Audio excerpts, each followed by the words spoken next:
Okay, hello, good afternoon, everyone. Good afternoon, and welcome back once again to another session of F1 Manager 22, with Manager 23 coming out next week, I believe. Or maybe it's coming out today. 28th of July, I don't know, I've not been following it. It's coming out very soon, though. Anyway, first, two things. First thing, let's get the important stuff out of the way first. There you can see the qualifying result. Hamilton, pole position. Norris, second position. Leclerc, third position. Max Verstappen, fourth position. Quite a chunk of time away. That was his fastest time of the session, which is 0.5, half a second slower than our time. But this is a circuit that's got lots of twists and turns. We're very good at twists and turns, of course, with our design philosophy. So we expect it to be pretty dominant here, and it's proving to be the case. Leclerc pulling out a pretty close time-ish. It's a couple of tenths away. We know the Ferraris tend to be a bit lacking in race pace, it seems, but you never know. We'll see what happens there. When it comes to the strategy screen, the strategies that we were suggested was soft onto medium, soft onto hard, medium onto soft. And then I thought, where's the medium onto hard strategy? Maybe it's slower on this circuit and soft onto medium's better. Or medium start on medium and finish on the softs for a soft dash is better. So I thought, let me just check. Potter's like, let's just check this out. Last race, you were telling me that medium onto hard is the future. And so we changed the medium onto soft to medium onto hard. And it was the quickest strategy. Quicker than any strategy that was suggested by the strategist. So Potter seems like he's learning a trick or two here. Learning that medium onto hard is always the best. Every race, medium onto hard. But it's a two-stop race, Brian. No, it'll be fine. Medium onto hard. We'll try it. But yeah, so medium onto hard, customised strategy for this race is apparently, according to the timing screens, the fastest strategy. Don't know why they didn't suggest it to us. Maybe they fancy to change. Potter doesn't. Anyway, so that was the first thing. The second thing is, this is Friday afternoon at 20 to 2. You'll be seeing this in the evening, and it's very, very, very rare you get a session on a Friday. So you'll be all thinking, what's happened here? Why is there a video going up on a Friday? That never happens nowadays. It's because I finish work early. Which leads me to the third point. Why did I finish work early? Because yesterday, I went out for my work's team meal, and we went for a nice lunch, where I proceeded to have a burger, which is in the Discord server. I put a picture of it because you guys chose that burger for me in the Plague Tale stream recently. So I had the burger, I had the Asian salt and pepper fries, which were delicious, but far too many. The portion was for one, it was big enough for two. I mean, even I like my food, but that was just too much. But the burger was delicious. The breadcrumbed poached egg on the top of it was nice. It wasn't a runny poached egg, though. I was expecting to bite into it and it to all burst and seep into the burger. You know, egg yolk, it'd be delicious. No, it was hard poached. Like, oh, disappointed there a little bit. But no, it was really tasty. The fries were delicious. I had 2 double rums in that restaurant. We went to a bar after that. I had another couple of double rums. And then we went to a club. Early, we got there about 5ish, I think, 5ish, maybe 6ish, between 5 and 6 we got to the club. Clearly the club wasn't in full swing, but I proceeded to have another 3 double rums. So at this point, that's 7 doubles, which equates to 350 mils of rum, which equates to half a bottle, because a bottle is 70 cl or 700 mils. So I'd had half a bottle of rum. And then we proceeded to have 3 shots as well. And then I went to my friend's house, because I left at 8:30, the team to it, as all good managers should do. Leave your team to mingle without your presence, because as much as I like to be a fun guy and a friendly, approachable person, sometimes some people can be a little bit on edge if their managers are present, So I thought, let them crack on. I'll leave. And went to my friend's house and had another shot of Fireball. So 4 shots, half a bottle of rum. So I woke up this morning a little bit worse for wear. I'm working from home today, not a problem. So I got up at 7:10 as well. I was quite sprightly this morning, because I tend to have a pattern where I get up early when I've had drinks the night before. I get up early, think, ooh, I feel full of the joys of spring, and then by about 10ish, I start to flag and fade, and it happened again today.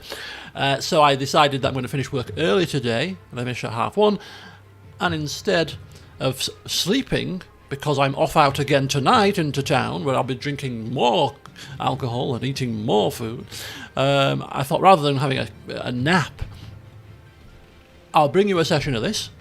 When I've finished with this private stream, I'm going to then do my exercise to bring me round, have a nice light lunch, and get myself out for 6 o'clock this evening. That's the plan. So that's why you're seeing this video today, because I finished work early. Because I was slightly hungover. Feeling a bit better now, but still not 100%. Anyway, now you're going to be saying, why don't you get hungover more often? You might see more videos. Right, okay, so we're going to push the drivers off the line.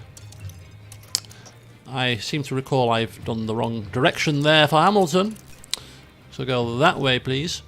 So this is the Singapore Grand Prix. This is a 1-2 lockout again. Can Lando win again? He's been in some good form recently, if you discount the crash he had in Zandvoort there, wiping Hamilton out. But before then, he was on a charge.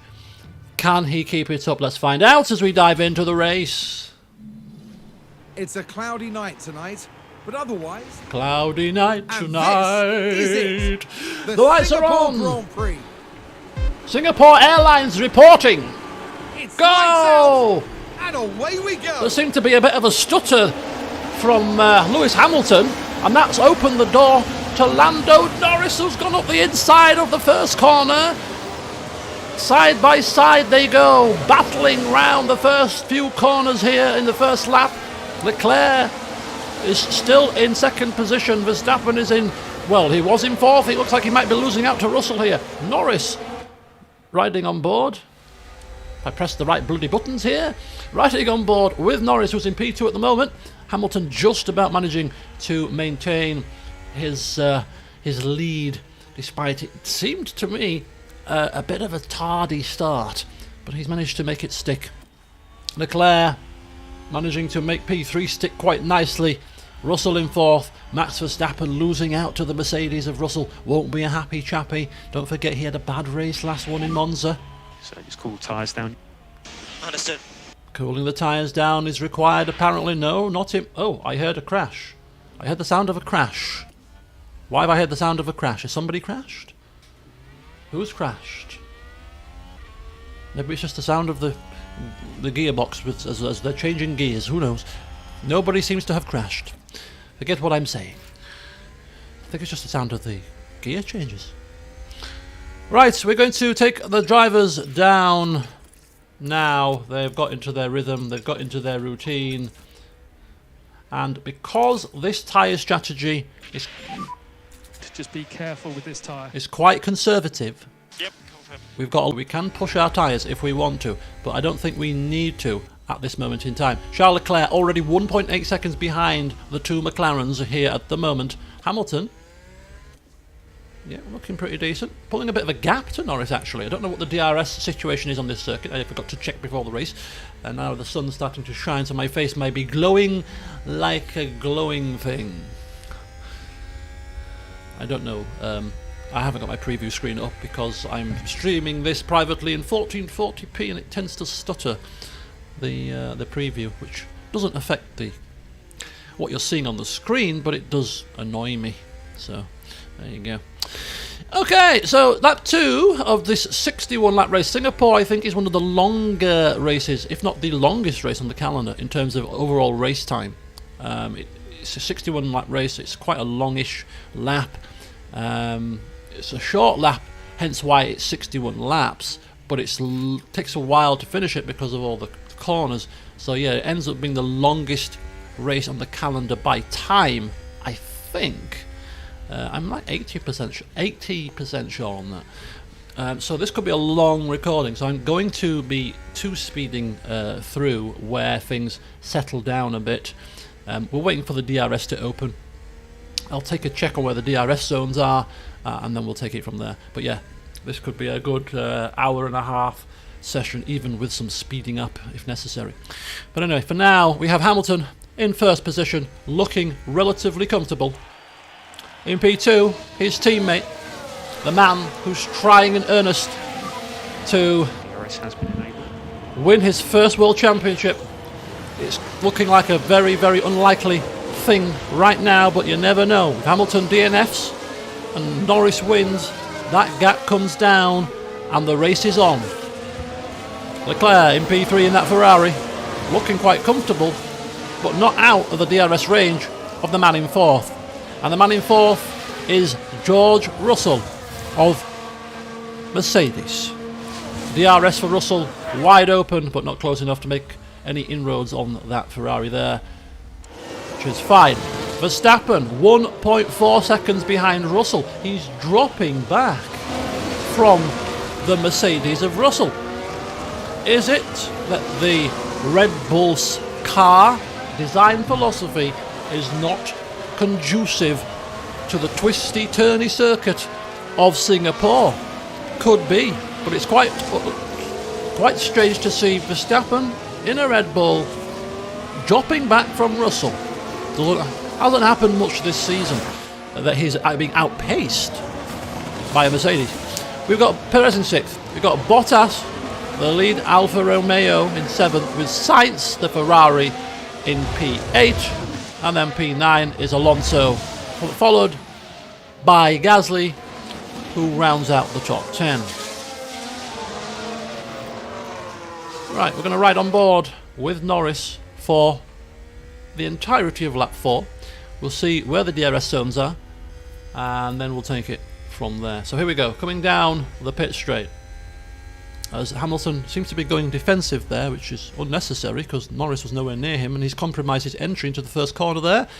But nonetheless, here we go. So still no DRSs there. I think there was a DRS down the straight. There's always a DRS down the straight, isn't there? Down the pit straight. So there must be one. This could well be the second DRS zone. It is. We can see the little green icon there, and that is looking like it might put Hamilton in a bit of danger of losing his position, but no, not quite close enough there. Overtake failed, but hey, nice try, Sonny Jim. So that's the second DRS zone, quite close to the first. Is there another one? There could be one on the straight, which you can't probably see me waving my cursor at because my face usually covers the mini-map, but we'll see in a second.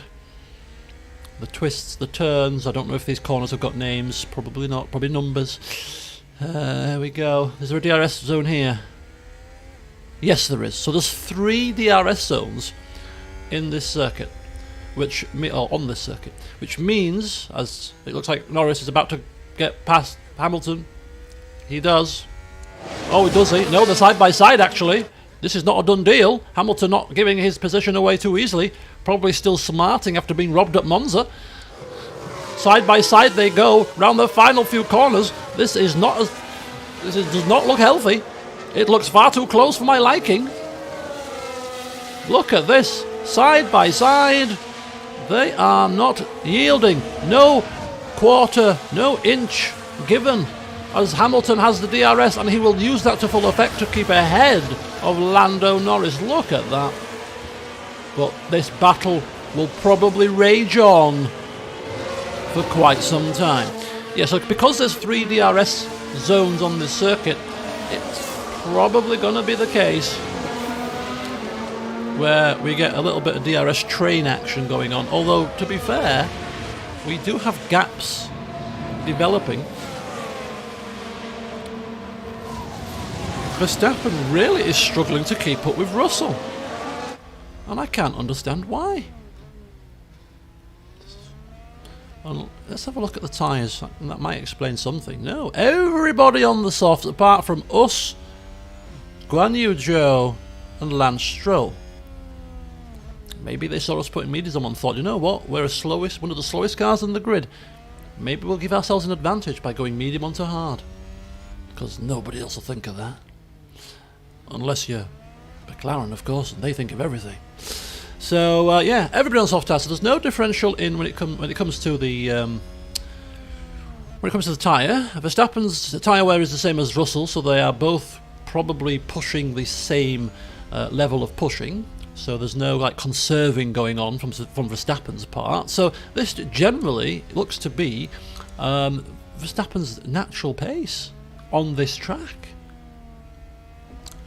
Interesting. I mean, Russell could be being helped and being dragged around by Leclerc in the DRS. Verstappen doesn't have DRS, of course, so he could be losing out a little bit because of that. But speaking of DRS, look who has crept into our DRS range. Leclerc has closed that gap to us down to less than a Let's second. push. Understood. I mean, he's on the soft tyre, of course. We are on the medium. You can push. And he's getting a massive boost of DRS there. So we have to be a little bit careful. We're still quite content that we've got the faster strategy overall, and at some point to the back end of Leclerc's stint, his tyre wear will be more significant, therefore we'll probably start to pull away due to the tyre wear differential and all that kind of jazz. But ultimately, this is quite close. Closer than I would like it to be. Unless, of course, you want action and drama, which you as viewers clearly do, you'll be quite happy with this. You'll be there probably cheering Leclerc on. Come on, Leclerc! What can you do? Can somebody beat McLaren on the track?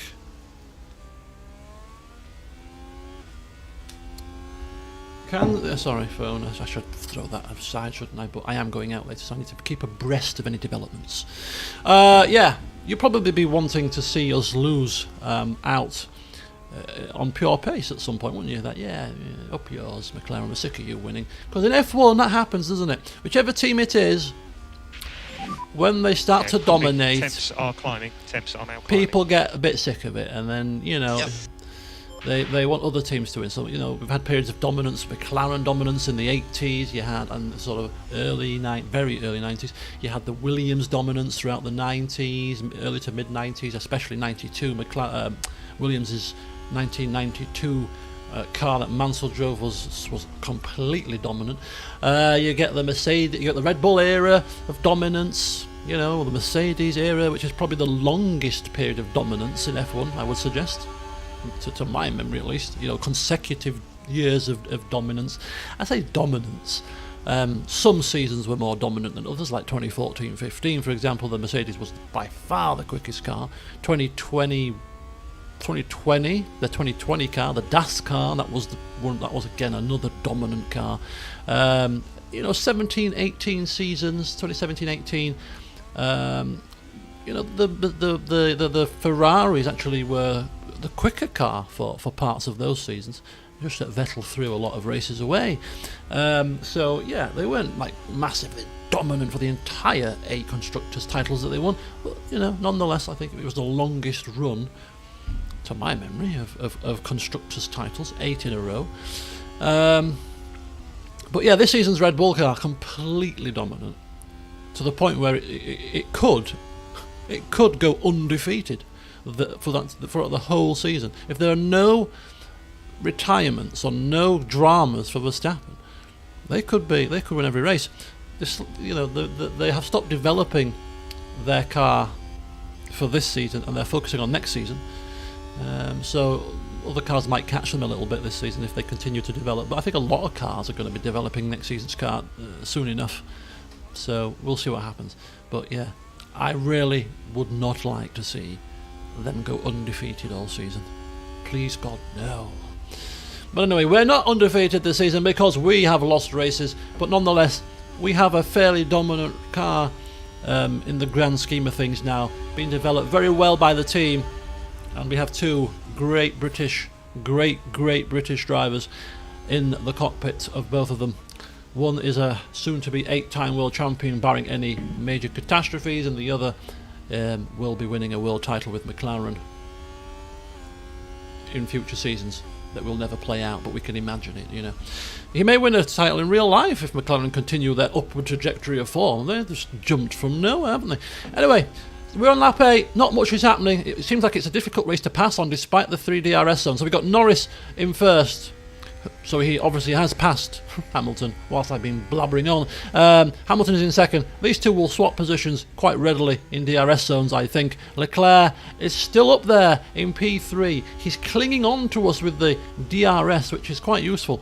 Russell is clinging on to him with it. So we're kind of pulling these guys along, which is pulling them away from Verstappen now, even more so, who's got Perez behind him. Bottas is still in 7th, 8th Sainz, 9th Alonso, and 10th is Pierre Gasly. What a view of that lovely Ferris wheel lit up in lightish blue there.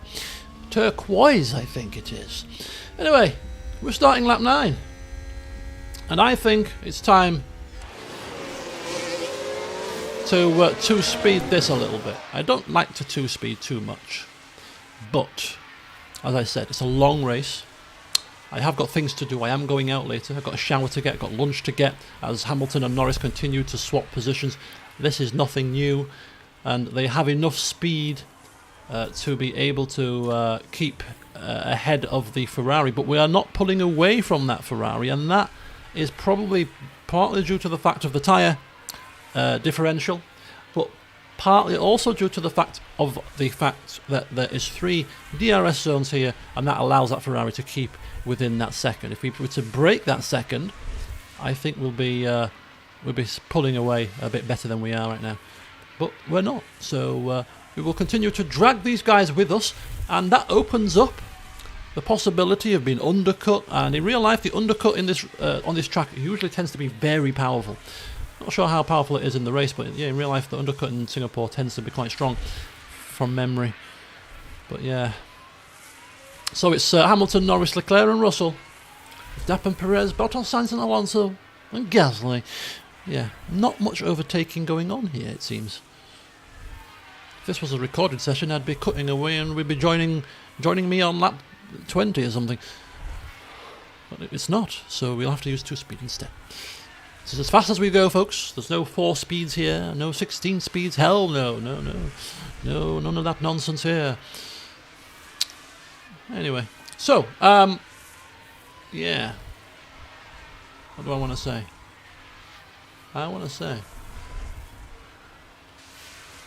Plague Tale Requiem, that's what I'm trying to say. Plague Tale Requiem, last session that we had was Wednesday, 2 days ago. And I really enjoyed that session. I really enjoyed it. And I think it was because of the fact that we didn't die so much. It's always a bonus. Only twice. And the second reason was, well, 3 reasons. Because of you guys, keeping me entertained and all that with chat. Humorous as always. And, giving me some stick with all those C words. And then the third reason was because of the sheer beauty that we were experiencing. There were so many great views during that session, and the story and the way the story was developing as well. It was quite a lot of slower paced sections, and I quite like that in games. The storytelling, slower paced bits gives you time to drink in all the different bits of scenery and the setting, that island that we went to. Absolutely fantastic. So yeah, less corpses and wading through gloopy stew like nonsense, and a lot more beaches and rock formations and tropical trees and palaces and eating dates, jumping on beds and friendly guards wishing you good day as you walk past. It was all far too creepy. You're like, what's happening here? Where is the death and destruction? It feels awkward. And it was awkward, but it was highly enjoyable. Really enjoyed that session, and I'm looking forward to streaming it again on Sunday. Tomorrow being Saturday, of course, I'm hoping to get another session of this game up for you guys tomorrow as well, because I'm making a concerted push to finish this now within this next week or two definitely tops, hopefully maybe even this week, to open the way for Three Kingdoms, of which I've not done a blind bit of upskilling on. That was another plan for this weekend. Whilst I'm having a relaxing weekend, I'm just going to watch some YouTube videos. I found a good tutorial video of a Chinese fella who's playing the game, and also, so he's got really good pronunciation of the names and stuff, which also is, I think is really cool. Very good. And so that's pretty good. Yeah, 142 to do a lap round here. 61 times. Definitely the longest, but at least by time, race on the calendar. That's confirmed in my head. So, yeah, Russell's overtaking Leclerc. What is that Mercedes on today? They must have brought some significant updates to the table. It's a bit of a strange sight seeing a Mercedes so high. Bloody hellfire. Something odd going on here. Can you imagine Mercedes beating us today? Be unheard of. Yeah. So yes, hoping to finish that. So yeah, Three Kingdoms. So this tutorial it's about 30. I think it's about 20 odd videos, and he goes through every element of the game in great detail. So he's playing kind of a campaign, but he's playing it so slowly and explaining everything. So I'm going to spend my time and kind of start watching that tomorrow, Sunday, as we've got people coming into the pits. Let's slow this down now while we get some pits going on. So the soft-tyred runners beginning to come in. Here's Max Verstappen putting on a set of hards. They will take him to the end of this race. Got lots of people pitting here. We've got Norris and Hamilton battling once again for position. So where does Verstappen come out? He comes out in P12. Means nothing just yet, but we'll see what happens when the other cars pit. But this could be good for him if the undercut is powerful. The only slight drawback is he's got to get past the Aston Martin quite quickly, as we have an incident somewhere in Sector 1. Yellow flags being waved. Flag. It's for Carlos Take a closer Sainz. look. Let's have a look Let's have here. another look. Coming out of the Focus pits. here. He comes out of the pits. What a He's spin out. on his cold medium tyres, and he drops it. Completely drops it. Egg on his face. Looks a fool. It's the kind of mistake you make in the lower formulas, not in F1, the pinnacle of motorsport, surely. Not good at all. Right, Leclerc and Russell battling away. But that is a very early stop. A very early stop indeed. I mean, we could probably even do medium onto softs if we wanted to. Whether we put hard tyres on at the end or soft tyres, we could be swayed either way, really. But anyway, so Perez is still fifth. He doesn't have his teammate harassing him anymore. No, Perez was behind Verstappen, so he's now ahead of Verstappen until he comes out of the pit. So let's have a look at where Perez comes out in relation to Verstappen to get a feel for that undercut power. Although Vettel is stuck behind Guan Yu Zhou, which is not helping him at all. Not helping him in the slightest to get past his teammate who's put his tyres on. Where is Verstappen? Coming down the pit straight now, he's quite far behind. Here we go. Here's Perez. Oh, there you go. There you go. So Perez is still behind Verstappen. The undercut could be more powerful than it seems. It's just that Verstappen's been slowed down by a Aston Martin, perhaps. But nonetheless, I mean, we've got enough of a comfort blanket to be able to dictate our own strategy without having to be overly reactive based on what the opposition are doing. Yes. So anyway, yes. So I'm going to watch that as much of that kind of tutorial series as I can over this weekend and early next week. I won't probably get through it all. As long as I get through the earlier videos, which are taking you through the earlier stages of the game, that should help. Not only that, but I'm going to have a bit of a play around off camera on the game itself, and then my first session will be a stream series, a stream session, because that will enable you guys that are more experienced with the game to give me some kind of hints, tips, take me through the early stages of the game, which I always find really helpful when I'm playing a new game. It's watching people's advice in the chat. It is very, very helpful. So that's the plan. So Three Kingdoms probably going to start in 2 weeks' time. As Leclerc, Russell pit. Has pitted. There you go. And then as for Baldur's Gate 3, 3rd of August is next week. I think it's next Thursday. I can't stream on a Thursday because I play football. I can't stream on Friday because I go out. I can't stream on Saturday because I go out. So the first time, and I can't stream next Sunday either, which is my stream day, because it's the presentation and cup finals at football. So the first stream of me playing Baldur's Gate 3 will be not this coming Monday, of course, but the Monday after, which I will check for you, will be the 7th of August. Put it in your calendars. 7th of August will be the commencing of what will probably be the RPG that I'll be playing for the next 6 months on the channel. I'm loving every minute of it. I am almost certain at this point, from what I've seen of the game. But anyway, as things stand at the moment here in Singapore, as I prattle on, we have the two McLarens, Quelle Surprise, 1 and 2, battling with each other. It's so difficult to split them apart. They're so evenly matched in performance. Hamilton's got the edge, I think, but Norris is certainly always giving him a run for his money. You've got Ricciardo in P3, hasn't pitted yet. Just about to pit now, which stand corrected. Vettel in P4, hasn't pit yet. He's on the soft compound tyres. There's plenty of life left in them. Why have they all come in so early for their pit stops? It doesn't make sense to me. Doesn't make sense. Russell is in 4th. He's pitted onto mediums, taking those mediums all the way to the end.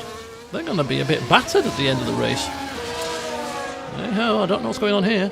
Leclerc, quite surprising that he's still not kind of ahead of the Mercedes here and pulling away, but Russell is really upsetting the apple cart a bit, I would think. Verstappen hasn't made any inroads. 7.8 seconds behind Russell. Pulled a bit of a gap to his teammate, so he's now out of the DRS. Guan Yu Zhou hasn't pitted, surely, because he cannot be up in 8th position on pure base. No disrespect, but you just can't be. I don't even have to check. He's definitely not pitted. Bottas, then Sainz, then Gasly is the order there. And Daniel Ricciardo having a bit of a nightmare down in P13 in the second Mercedes car. Stuck in a bit of a train at the moment, which is part of the problem there. But anyway, our two drivers ticking along quite nicely. Everything going well. And although we're not pushing the situation with the lift and coast, it's looking quite marginal. I think it's because it's such a, I think it's a nice long race. I think the fuel load is quite marginal. It seems. Vettel is pitting. Where's he going to come out? He's delayed his pit. He's in, putting on a set of mediums. Those mediums again should make it to the end, but it's a bit touch and go. It's quite early to be putting them on. He's down into P15, a very low position. Bearing in mind that he was pushing for points in Hungary, because we followed his exploits all race pretty much. Gasly having a bit of a swap around there. We saw something on the timing screens to suggest that something was going on there. 31.8 seconds is the gap. It's increasing all the time. Has Leclerc and Russell battle with each other side by side, and this is going to be the order of business throughout the rest of this race. You've got to feel. Can't see this changing. Either driver cannot pull away from the other. Constantly, side by side, duking it out, doing their best. So you've got a battle for 1st and 2nd. You've got a battle for 3rd and 4th. And then you've got Verstappen in 5th. In his own little world. Perez struggling to make inroads now. That is the order of business right now. So whilst that continues on, and we have got at least another 10 laps to go until we make our pit stops, are we happy to continue pushing here? I think we can. We've got plenty of life in these tyres. Anything else on the agenda then? So I'm going out this evening. Got me, put my glad rags back on for a second day running. Yesterday, obviously, I mentioned earlier that we went out with the team for a team meal, and then we went out for drinks. And yeah, as I said, I'd had all the drinks that I'd had, and I left at 8:30. But I'm telling you, because I've not been out in town since April, and we don't go out in town anywhere near as much as we used to, either as a team or with friends or whatever. You know, the cost of everything really. It's quite expensive nowadays, isn't it, to go out and have some drinks, or even have a meal. But yes, because I was out and the music was blaring in the place, and the drinks were flowing, and everyone was in a good mood, and it wasn't massively warm. It was about 20 degrees, and it was a bit grey, but it was mild enough to be sat outside. I was like to myself, and I think I said it. I said, "Oh, do you know what?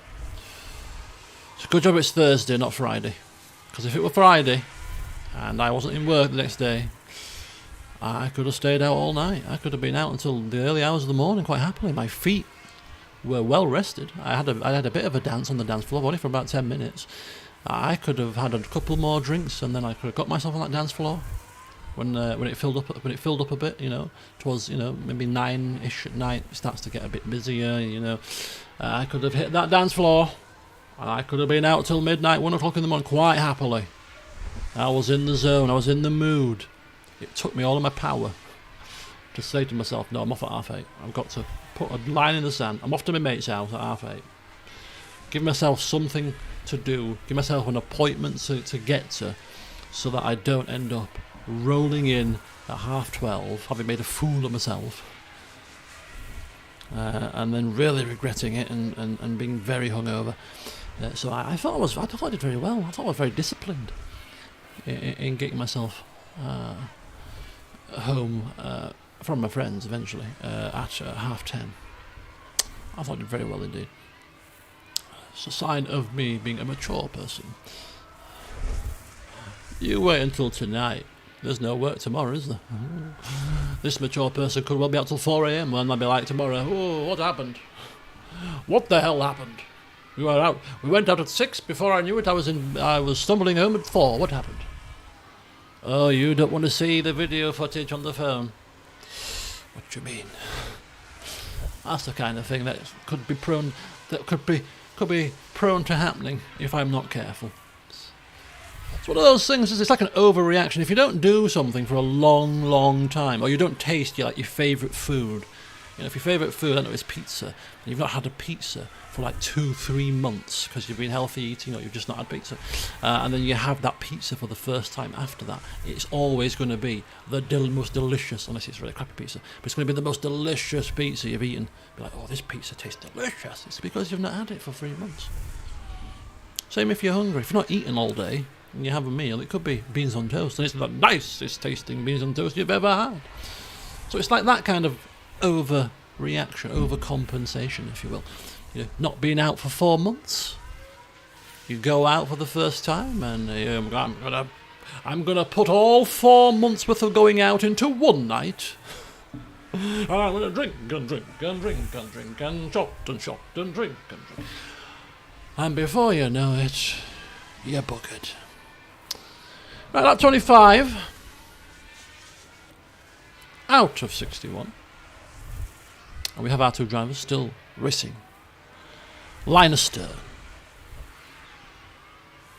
Swapping positions. Doing a dance. Leclerc 30 seconds behind. At one point he was closer than that. Of course we have to pit.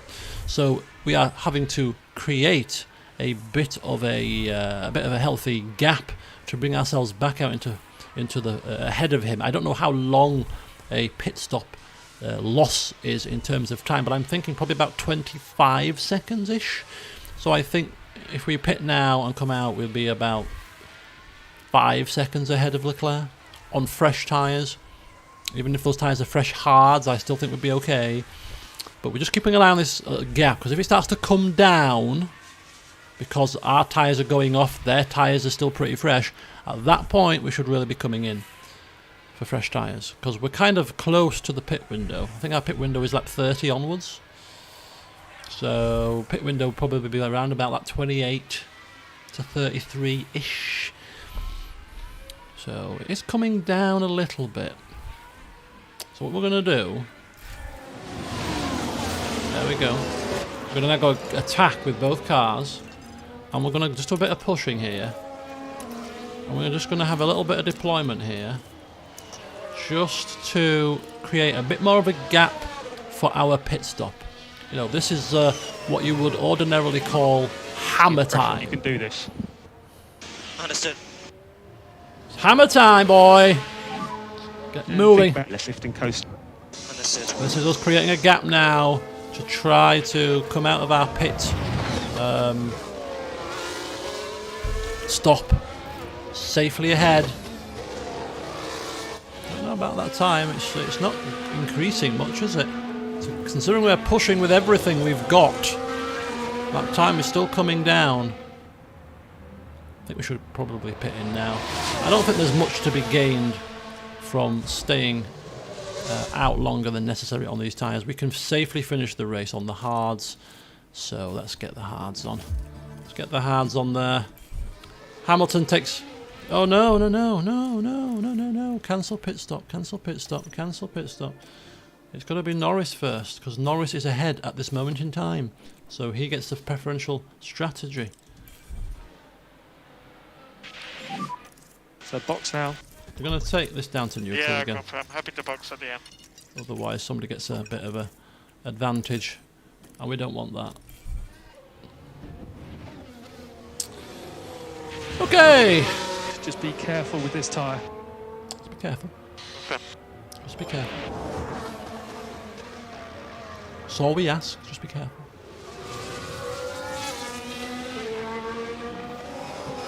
Okay, we're going to two-speed this.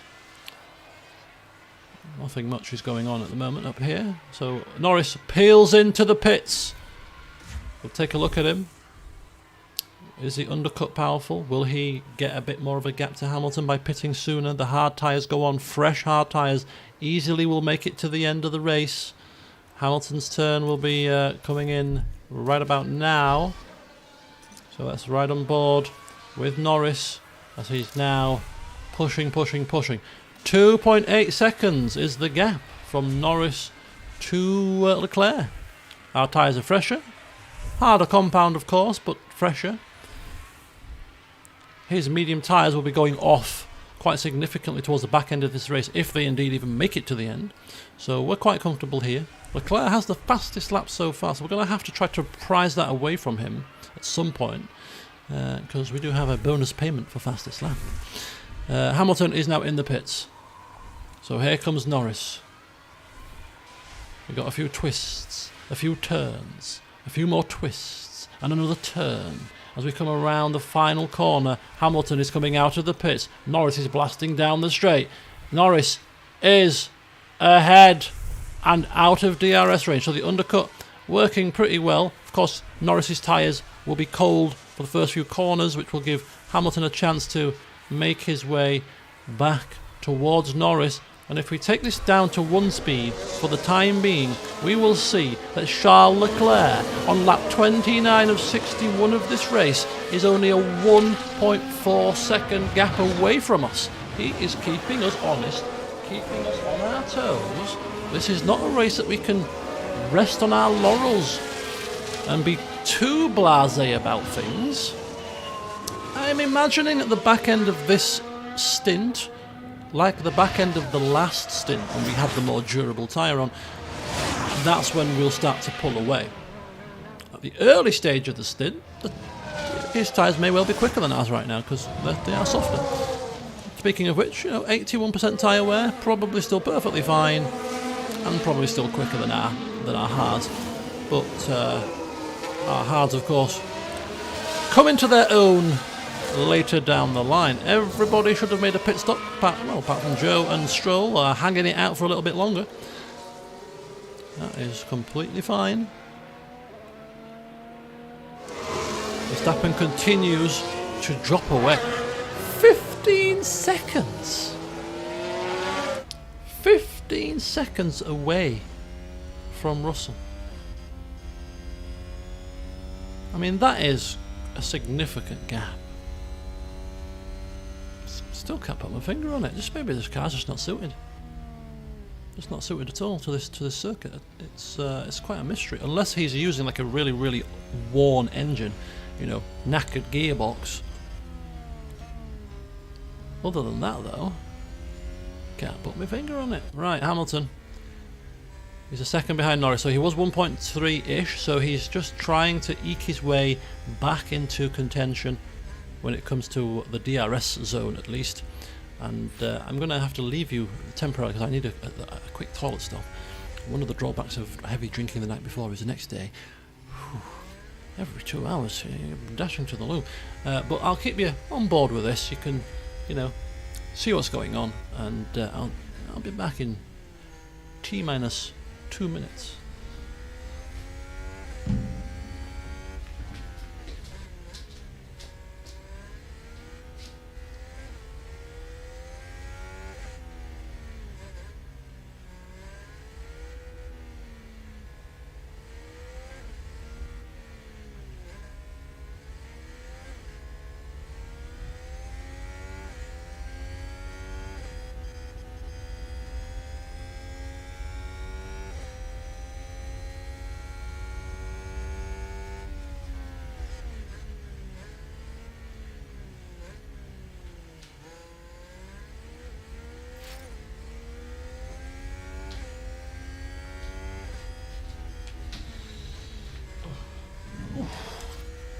Any dramas in my absence? You can't tell me. Because this is not live. This is not live, is it? This is a recorded private session. Well, it is live. I'm recording it now. I'm recording it live. I'm live. You're not seeing it live, but I'm live. Right. Johnny 5 is alive. Right, we've pulled to get to about 2.5 seconds, so maybe, just maybe. Already our tyres are beginning to pay dividends. Alternatively, it could be because Russell's in third rather than Leclerc, and therefore Russell is slightly slower than Leclerc, and therefore he's slowing him down. Whereas when Leclerc's ahead, he's kind of dragging Russell along. That could be the issue. But, I mean, this has not been the most exciting of races, has it? Let's be honest. Not much going on in terms of any changes of positions. I mean, Ricciardo's got up to P10, so he's gained a few. He's probably displaced a couple of cars there. But the cars kind of in these positions are pretty static. The DRS train effect not as prominent as I thought it would be here, but nonetheless it's allowing these two to remain close, and Hamilton has now closed the gap to Norris, and therefore the swapping of positions will continue forevermore. Back up to 2-speed now, I think, because A, there's not much happening, and B, I kind of want to be... Oh no, wrong button. Sorry about that. Yep. I want to be finishing this within half an hour, because I need a strong coffee and a spot of lunch. It's been a lovely day though. To say that I've obviously been a little bit ropey this morning, when because of reasons, of course, already explained. But finishing work, starting work at 7, having having 3 one-to-one conversations with my staff, followed by doing a few little odds and ends, leaving quite a few little tasks till next week, because that's what you do, don't you? Like, it's Friday. Can I do this? Shall I do this now? Shall I do this Monday morning? I do it Monday morning. So I've got a handful of tasks that I've carried over to next week, which they're not urgent. And then finishing at a nice healthy 1:30. It's relatively brightish outside. There's a meal to look forward to. I'm playing some F1 Manager for you guys. I've got some lovely lunch to look forward to. Chill out, have a nice shower later. It's all in all, it's not a bad day, is it? Not a bad Friday. Quite enjoyable, really. Quite enjoyable. How's your Fridays going? Let me know. Are you looking forward? What are you doing this weekend? Let me know. Speak to me. Speak to me post-race, post-video, because that's the only time you can speak to me. But if you've got anything exciting planned for the weekend, it'd be interesting to hear from you. As I said, my weekend, other than today, is all day tomorrow, relaxing, recharging the batteries. I've had a very busy week at work, and I've had 2 days of drinking and eating in town. So tomorrow I could well be even more ropey than today. So yeah, lots of recovery tomorrow. Again, recording some more of this. Probably do some horse racing, some sports trading. Trade the old horses as usual on a Saturday. I haven't done that for a little while, so we'll have a look at doing some of that, probably, maybe. And then Sunday is Spa, the Belgian Grand Prix. Could be some rain, could be a bit of drama. So I'm going to be watching that. So that's going to be my Sunday, really. Just chilling out, watching F1. And then in the afternoon, evening-ish, around about 5 o'clock-ish, will be the Cup finals. and presentation for the Sunday league that I play in. So yeah, that's my weekend plans. Nothing too major, but then again, you can't, be doing things overly exciting every weekend now. You have to have some weekends where you recharge the old batteries. Next weekend will be the busy weekend, because next Saturday I'm off out into town again. So it'll be the third time in town, going out in Leeds City Centre since April. It's like April, May, June, July, August. Wish to go out to town? Nah. Okay. How about July/early August? You wish to go? Yes, I wish to go to town every week. Like buses, 3 times in less than 2 weeks I'm going to town, because I am going to cram all my trips to town in this period, rather than spreading it out over the course of the year. It's just the way things have fallen. So I'm meeting an ex-work colleague, to be fair. She still works in the same department, but she comes from Manchester. I think I've explained this before. We take turns. I go over there, she comes over here. And she's coming... Are they closing that gap? I don't think so. She's coming over here. She was supposed to come over here last week or the week before. No, it was last week. But we had to cancel it because of the train strike. So she couldn't come across, because she couldn't get a train.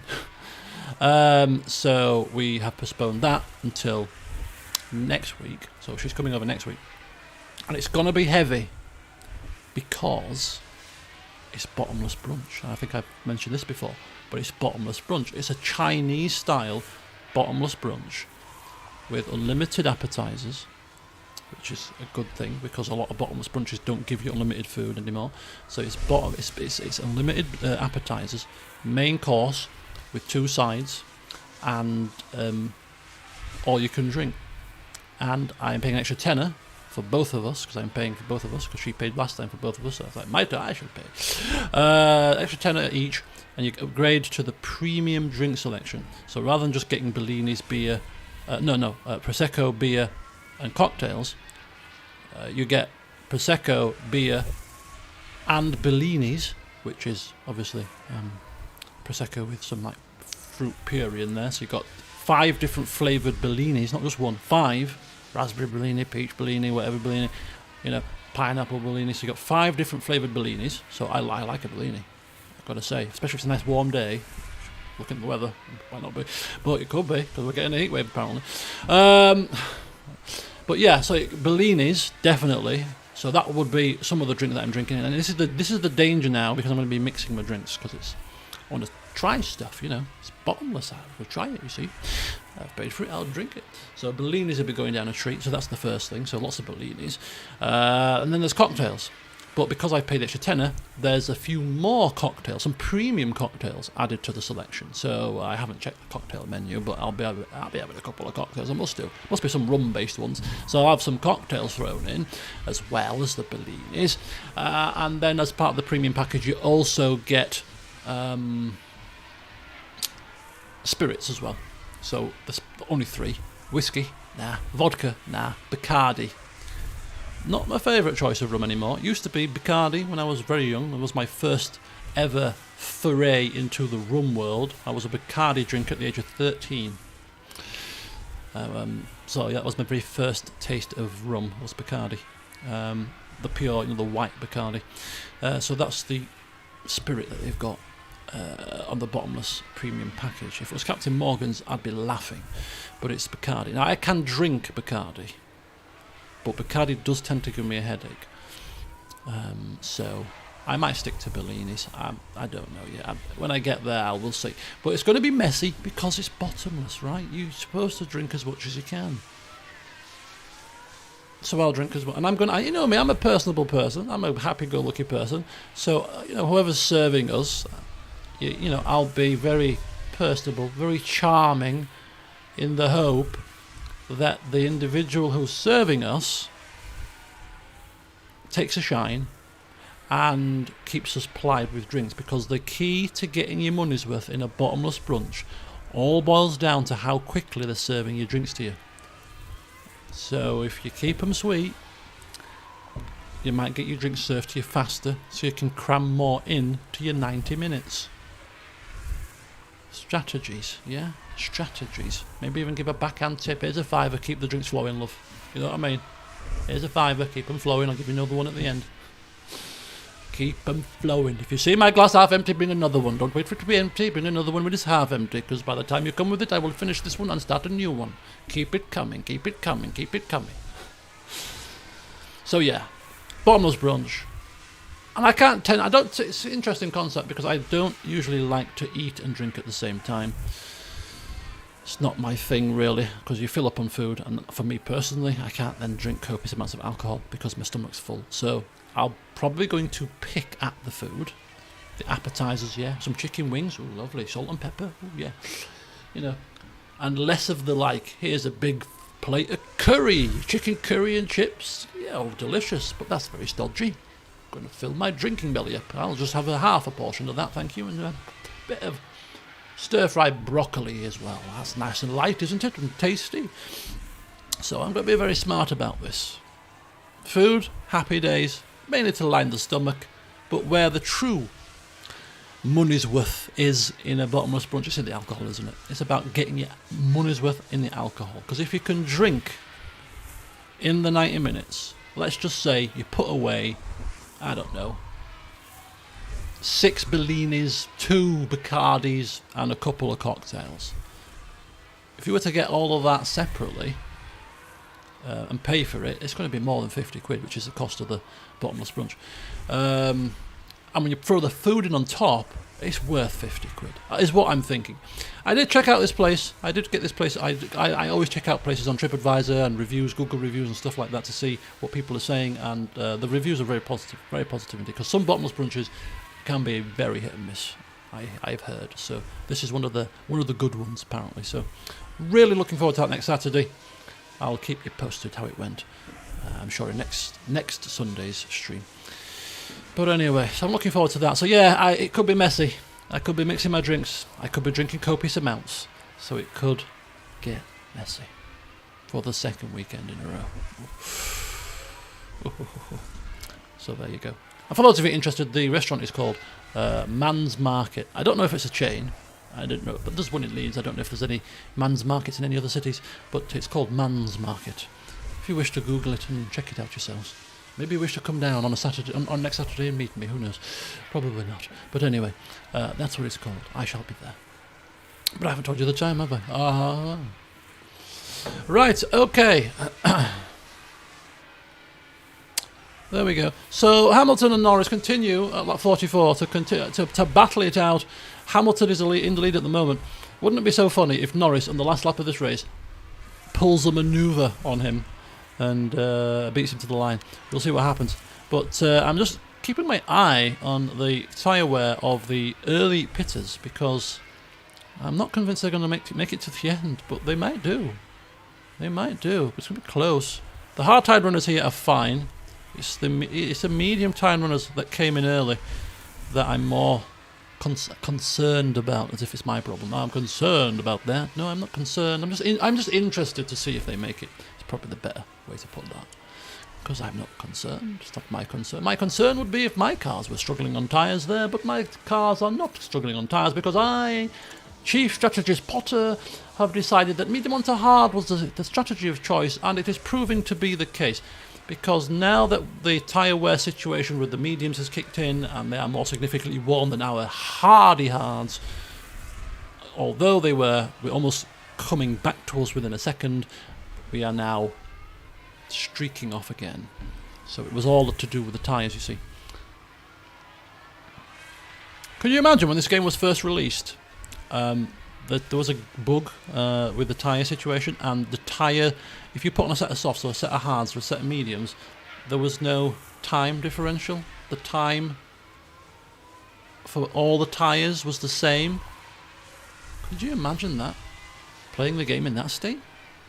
When, that is one of the most important aspects of your strategy, is banking on strapping on a set of softs at certain points in the race, particularly after safety cars or whatever, and hoping to put in fast lap after fast lap on your fresh soft tyres, while your opponents are on that kind of worn hards, and no, that wasn't happening in the early stages of the game when it was first released.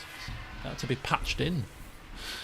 Quite a fundamental boob in that kind of situation. But anyway, you know, it was the first game that these guys had done, F1 game, so, you know, in the grand scheme of things, I think it's been I would call the first game pretty decent. I mean, there's room for improvement, and I don't know whether the F1 Manager 23 is going to improve upon the bits that need to be improved upon, but we'll see. I might still get the game quite early, actually. I might still get the game when it comes out, although probably not, because you pay full price, and I like to get my games when they're a bit more discounted usually, especially if I'm not going to plan to play it straight away. So I'll probably wait on that one. But oh, hang on a second. Anything have we? No, I don't think it's anything important. That sounds like someone's gone wide Just there. Ocon.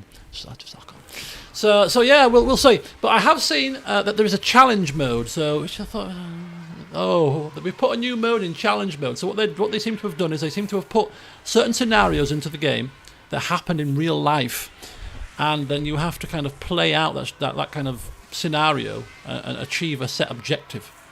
What you get out of that, I don't know. Do you get like unlockable things? I don't know. It seems to be separate from the campaign or the season, you know, the proper career mode.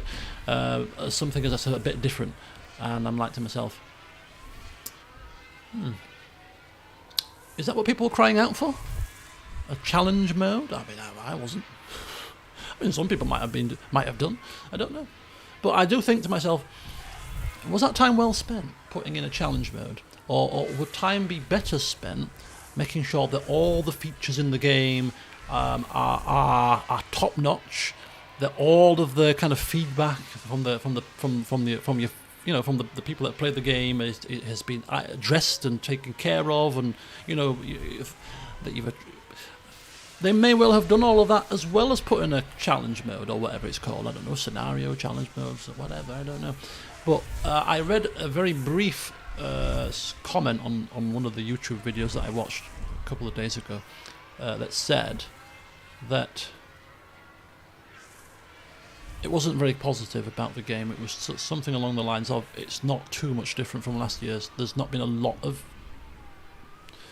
improvements kind of thing. It's almost like the kind of Football Manager type situation, which is what I was afraid of, which is like, yeah, it's exactly the same game, so maybe slightly different look to the sides down here, a couple of extra little options for you to press, but other than that, it's very similar.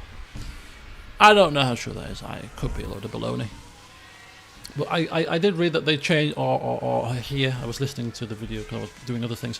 They were talking about how the driver development system works. It's much different to this one. It's based on momentum and form, rather than just putting a point in and getting a development point and putting it in and putting it in. You kind of develop due to form, and the more good form your driver's in, the faster they develop, which makes sense because that's kind of true to real life. You know, if you're in good form, you kind of ride the crest of that wave of momentum, of you kind of get in that rhythm, you're in the zone, you're in the flow state, you know, and you raise your game by that extra 1 or 2% because you've got that confidence to do so. That is quite realistic, I think, so that would be quite cool if it works as intended. Maybe I should, before this season is completely finished and I've finished this series, the game F1 Manager 23 will be out. It will be released before I finish this. When it comes out, I'll probably look at the features, look at a couple of videos, see what people are saying, maybe look at some of the reviews, and I'll feed back to you in one of the last sessions. Let's see what happened there. Now Verstappen, now here we see Max Verstappen, all on his own, has just spun out. There it is. That's where they spin out. Has he lost a position to Perez? Not quite, but Perez is gaining. But he hasn't lost a position, so that's a lot. We're 10 laps to go here. Norris, Hamilton, same as always. Leclerc has managed to pull a gap to Russell now, so that is a bit of breathing room for the Ferrari. Could be the second time in a row that the Ferrari takes the podium. He took the podium, don't forget, in Monza. So back-to-back podiums for Leclerc, getting into a bit of form towards the back end of the season. Good for the Ferrari team in the Constructors' title. Russell is 4th. Verstappen is 5th after just spinning Perez is in 6th. Bottas, Sainz, Ocon, Ricciardo. Very quite static there. Nothing major in terms of changes of position. Norris and Hamilton once again switcheroo their positions as we continue onwards at 2-speed. So yes, I think I think my final session of this game will be a live stream, whether it's an impromptu stream or a scheduled stream. It will be a live stream of some description for your interaction. So that will be the final session, and in that session we'll discuss what we all know as a collective about F1 Manager 23 so far, especially if the game's out. Some of you may already have it. Some of you might have the game by the time I'm playing my final session of this. So we can assess whether or not it's a game that you think should be on the channel down the line. Out of interest. Quite interested to do a Football Manager series actually. At some point during this football season, which gives me until May, which is not a lot of time really. But even if it's just one season, almost like the Leeds United Challenge that we did back in 2016. We've just been relegated, so I think it's an interesting season to play on Football Manager, because you'll have to, depending on the database timestamp, you'll have to get your team championship ready. Maybe still have to offload some players and get in some new players, and it'd be interesting to see how, say, my team looked after I've done my wheeling and dealing compared to how the real Leeds team looks at the start of the season next week. And we've still got plenty of people that we need to buy. Not very confident about this season, but yeah, so it'd be quite interesting to see that and play through just one season again. I'm not at the same pace as in the real season, like the first Football Manager series that I did, but I'll play it at normal speed. But yeah, it'd be interesting to see whether I could get Leeds out of the Championship. First time of asking, as a kind of a little LP Football Manager challenge. Let me know what you think about that. I might mention it on the Discord server as well, see what people think. Because I know there's a few Football Manager fans that watch the videos. So okay, I do apologise to some degree that this race has been played in 2-speed, but as you can see, there's just really nothing much happening. There really isn't. It's not the most exciting of races. I do apologise, but hey, I came, I tried, so I just have to fill the monotony on track with some interesting snippets of information, which is probably not interesting. You're probably sat there thinking, shut the hell up, what's wrong with you? Come to watch racing, not listen to you babble on. Anyway, in other news, Red Dead Redemption 2. Segue into that, you see. Natural segue. Segue as well. But yeah, I installed it on my computer about 2 weeks ago, and I managed to get it working for the first kind of hour of the game. I haven't revisited it since, but I am really wanting to play that game again off camera. Maybe a couple of sessions on camera, if I can get the Longer Days mod to work properly, because I'm going to be playing it off camera very, very roleplay, and very, very slowly, utilising the Longer Days mod to be able to do not silly things, but just like take my time with the game. It's in 60 frames, although I put it up to 90, I think, when I'm not recording, because it's got DLSS, and therefore it's quite easy to cope with 90 frames per second. It's probably easy to cope with 120, to be honest, but I go 90 because I don't like to go too many frames and put too much strain on the computer, especially with it crashing a lot, the game. So yeah, I put it in 90 frames, so it's very smooth, and of course the graphics are all very high, so it looks absolutely fantastic. The game is immersive as it is anyway, and having watched the voice actor, whose name escapes me, who played Arthur Morgan, singing "I'm a Barbie Girl," and if you haven't seen that video, I urge you to watch it. It's hilarious. Yeah, Arthur Morgan's voice actor singing is it Venga Boys? Barbie Girl? Oh, it's hilarious. Honestly, check it out. Somebody put a video of it in the Discord, and it's like I clicked on it one evening, and I'm like, oh my god, this is brilliant. So yeah, take a look. But yeah, so that also like spurred me on, seeing the voice actor for Arthur Morgan. Like, oh, I really must crack on with this. But I'm waiting until I get settled with Baldur's Gate 3, because there'll be a lot of reading to do on that. I want to create my character, so it's going to take me some time. I'm going to properly create a backstory for my character and create a character that I'm happy with, immerse myself into the lore again and into the game. Maybe even doing some narrative stuff, some fun stuff. So that's going to take a bit of time, and learning the ropes of Three Kingdoms is not going to be easy. So I'm going to kind of get all of that done first, and then when I get into more of a rhythm and a routine with those two games, at that point I'll have more off recording, off screen time to myself, where I can then devote an hour or two a day, or every other day, to playing a single player game. Because at the moment I'm playing nothing off camera, so it'd be quite nice to play something. And Red Dead Redemption 2 with longer days would be my preference, but we'll see if I can get it to work without crashing. So there you go, that's that. Anything else I need to tell you in the next 5 minutes before the race ends? Probably not.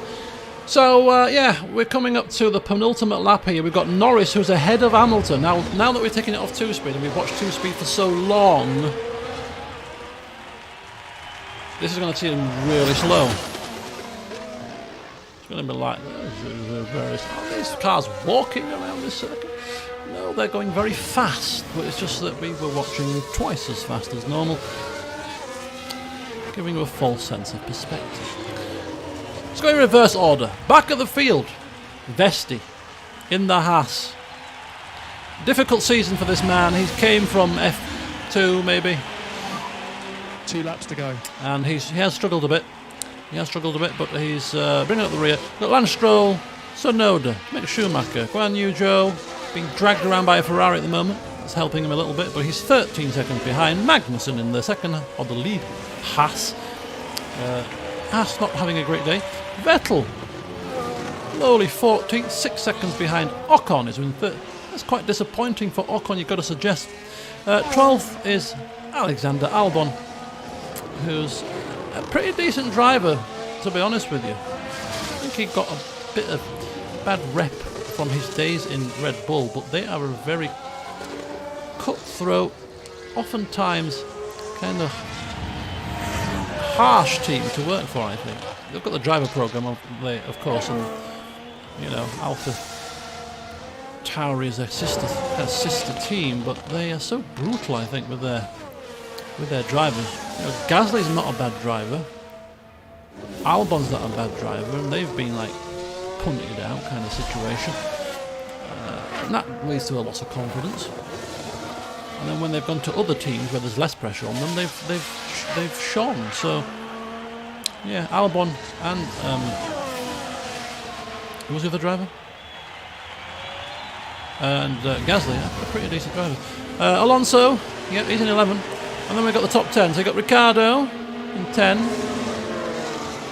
Last points paying position. Only half second behind Gasly, so he's got to make a move in the next 2 laps here. One more lap. Yeah! Lunchtime vision. Good timing, really. So Gasly in 9th. We've got Sainz in 8th. 4 seconds behind Bottas in the lead Alpha, who's driving pretty well in P7. Perez just lapping a car there, 4 seconds behind his teammate, who is Verstappen, who's spun but still is in 5th. Who's had a bad day in the office. The fact that he's been outpaced by Russell in 4th would be a concern. If I was in Red Bull, I'd be very concerned. What the hell's happened here? But no, Russell having a very good race in the Mercedes, outscoring both Red Bulls and the Ferrari. It's pretty decent. Leclerc looking like he's going to get his second podium in a row. Is he just about to find some form in the back end of the season? Could well be. But here is where it matters. We are in the final lap of the race. We are coming round. The final few sectors, and Lewis Hamilton is in the lead. There is no more DRS available for Lando Norris here. So as we ride on board with Lando, it's looking like Lewis Hamilton is going to make it this time. No getting mugged off close to the end like in Monza. Hamilton has managed to pounce at the right moment.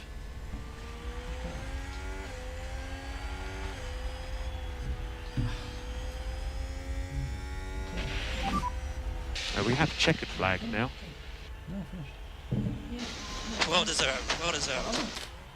Crazy, absolutely crazy race here, Lewis. That is the checkered flag, so we are boxers lap. Awesome job, everyone. Great job, mate. Great job. Great job, great job. Well, it sounded like Bono was in tears there. Maybe we've won the championship already. No, we haven't. We haven't mathematically won it. Just getting a bit emotional there, but oh, good job, mate. Oh. Others not mock. You should be emotional. You just won a race. You don't like these robots that win a race. I'm like, oh, thanks, guys. Very happy. Yes, won again. Oh, what we do? Show some emotion, will you, man? Was that aimed at anybody in particular, do you think?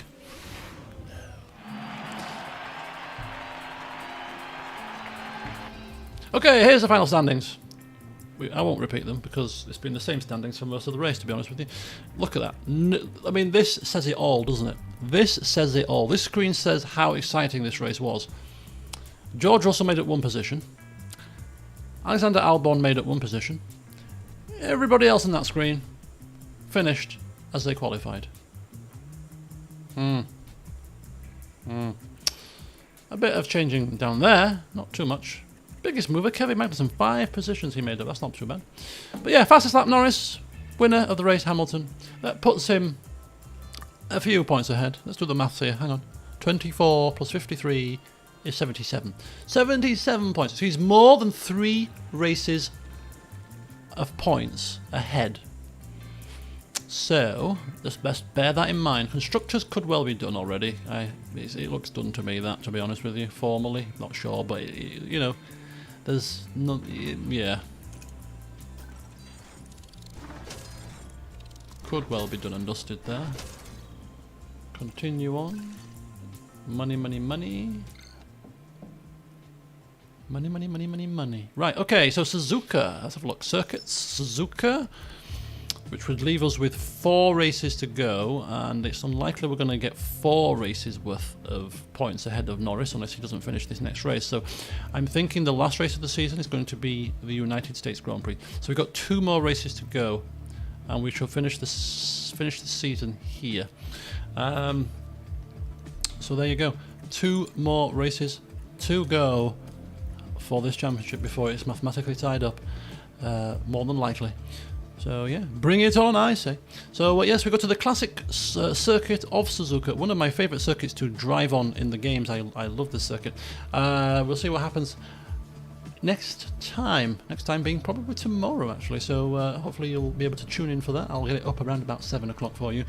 So it's kind of coincide with the stream times. But anyway, I'm going to go now. My dinner's arrived, so until next time, have a good weekend, and I'll see you soon.